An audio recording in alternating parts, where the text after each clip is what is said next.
Iiwas tayo sa mga maiinit na salita. Ngunit matibay ang ating pagdepensa sa teritoryo ng Pilipinas. Iniiwasan ng Pilipinas na lumikha ng anumang gulo sa West Philippine Sea. Ngunit binigyan din ni Pangulong Ferdinand Marcos Jr. na hindi naman maaaring pabayaan na lang ang karapatan ng bansa sa riyon. Ito ang binigyan din ni Pangulong Marcos ng tanungin ukol sa ipinatanggal niyang floating barrier sa Scarborough Shoal.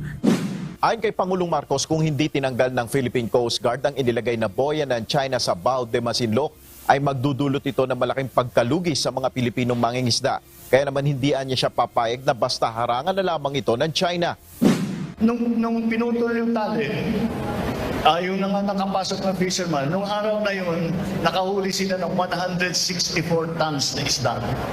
So, sa isang araw pa lang yun. Yun ang nawawala sa ating mga fisherman. At hindi naman pare, nalalagyan ng barrier na gano'n. At maliwanag naman ay nasa loob ng Pilipinas yan.